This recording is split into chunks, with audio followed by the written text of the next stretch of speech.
कमलपुर के गांव में शर्मा जी अपने छोटे से परिवार के साथ रहते थे और इस गांव में अपने भले आचरण के लिए पूरे गांव में प्रसिद्ध थे। और एक दिन एक शांति नाम की औरत शर्मा जी के घर आती है। अरे शांति बहन, जरा कटोरी भर शक्कर मिलेगी क्या? हाँ हाँ, क्यों नहीं, अभी लाई। शीला एक कटोरी चीनी लाकर शांति बहन को दे देती है। ये लो। वैसे सुना है तुम्हारी बहू के पाँव भारी हैं?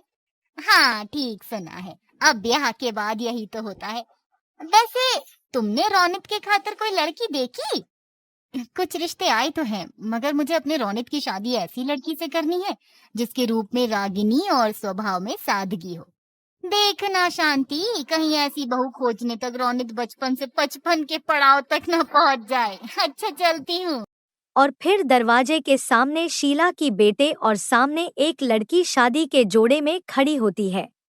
यह सब शीला देखकर मन ही मन गुस्सा हो गई और बोली, रौनक, ये सब क्या नाटक लगा रखा है? कौन है ये लड़की जिसकी आंखों में ना लाज है ना बड़ों का लिहाज है? अपना परिचय मैं खुद देती हूँ। मैं आपके सुपुत्र की अर्धांगिनी और आपकी बहू हूँ। क्या? मैं नहीं मानती इस ब्याह को। तू लड़की निकल जा मेरे घर से। सासू जी, आपने मेरी कदर नहीं जानी, तभी 90 के दशक की सास का स्वैंग रचाई बैठी है। देखो सासू माँ, मैं कोई भाग कर नहीं आई। आपका बेटा मुझे ब्याह कर लाया है, सीधे तौर पर मुझे बहू स्वीकार लीजिए। कतई नहीं, मैं तुझे कभी अपनी बहू के रूप में नहीं अपनाऊंगी। गुस्से से शीला अपने रूम में चली जाती है। यह देख बहू कहती है, देख रहे हो ना आप? खैर सासू जी और मेरे बीच सास बहू का मेल तो बैठा नहीं, मगर अब रोजाना 36 का आंकड़ा जरूर बैठेगा। सुबह 10 बजने के बाद भी रसोई घर उदास पड़ा हुआ होता है। ये देख शीला अपनी बहू के कमरे में जाकर उसे झिकझोरते हुए उठा देती है। कल बड़ी दलीलें दे रही थी। फिजूलगिरी का नाता जोड़ने से कोई बहू नहीं बन जाता है, फर्ज भी निभाने होते हैं। ये नाक मुंह सिकोड़ने से कुछ हासिल नहीं होगा। बहू को ससुराल में झुककर रहना पड़ता है। बस पुष्पराज, मई झुकेगा नहीं। फिर घुस गया फिल्मी कीड़ा इसमें। ससुराल के शासन से तुझको अब तक भेंट नहीं है। आजकल की बहुएं सिर्फ ससुराल वालों को इशारे पर नचाना जानती हैं। गुस्से से शीला अपने रूम में चली जाती है। जुग जुग जियो सासू माँ, बातों ही बातों में आपने मुझे रास्ता दे दी। राधा झटपट नहाकर किचन में जाकर सास ससुर के लिए चाय बनाकर उसे देती है। ये लीजिए ससुर जी, चाय लीजिए। वह जैसे चाय पीते हैं, तौबा तौबा, अरे ये क्या कारस्तानी कर रहे? अरे इस चाय में नमक भरी पड़ी है। ओहो, रसोई घर में एक ही तरह के 2 डिब्बे थे ना, इसलिए भूल से चीनी की जगह नमक पड़ गया। वैसे मधुमेह के मरीज होने के कारण ये नमकीन चाय आपकी सेहत की खातिर अच्छी है। कल से आपको यही चाय पीनी पड़ेगी। ये इल्तिजा नहीं बल्कि इस बहू का ऑर्डर है। एक और बात माँ जी, लगता है ससुर जी को फाग खेलने का मन है, तभी उन्होंने पिचकारी मारी। बहुत बत्तीसी निकाल रही है। ऐसा ना हो कि मैं तेरे खून से होली खेलूं बहू रानी। सासू जी, शायद आपको रौनक ने बताया नहीं कि मैं मशहूर वकील की बेटी हूँ।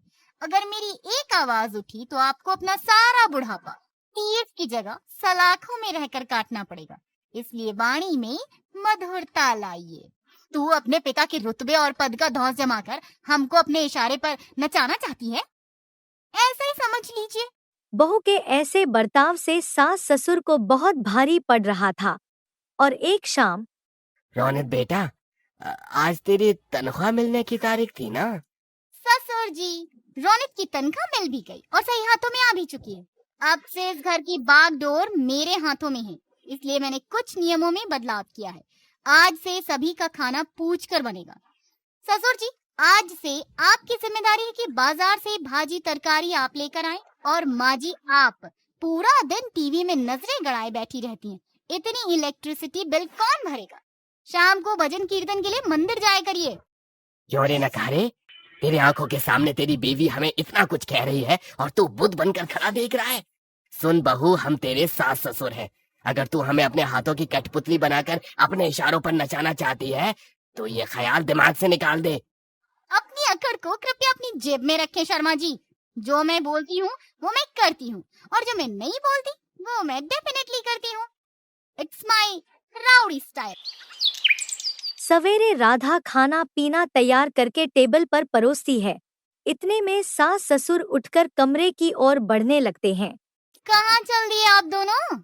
हमें तुम्हारे हाथों का बना खाना नहीं खाना। तुम्हारा पकाया खाना खाने से अच्छा भूखा रहना है।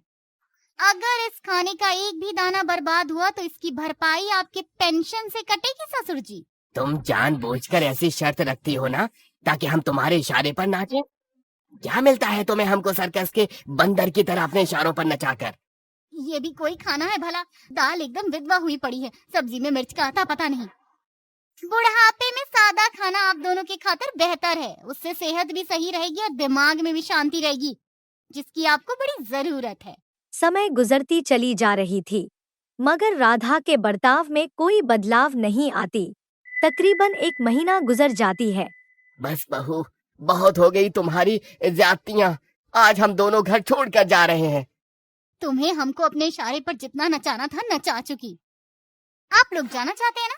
ठीक है, जाइए, आपको रोकूंगी नहीं, मगर जाने से पहले एक कड़वा सच सुनते जाइए। ससुराल वाले चाहते हैं कि उन्हें हर तरह से गुणी संस्कारी सर्वगुण संपन्न बहू मिले। मैं ठीक कह रही हूँ ना? इसमें हर्ज क्या है?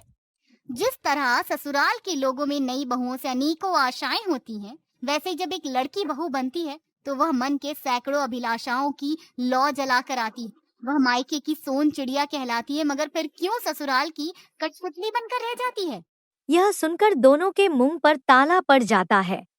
अगर पहले दिन ही मैं खुद को आदर्शवादी बहू में ढाल लेती तो मुझे संस्कारी बहू का ओहदा मिलता। जब खुद के साथ बीती तब दर्द का एहसास होता है। हम बहुओं को भी ऐसे ही कठपुतली बनाकर इशारों पर नचाया जाता है, जिसका मैं विरोध करती हूँ। आपको ये घर छोड़कर जाने की जरूरत नहीं है, मैं जाऊंगी। राधा जैसे ही जाने के लिए आगे बढ़ती है।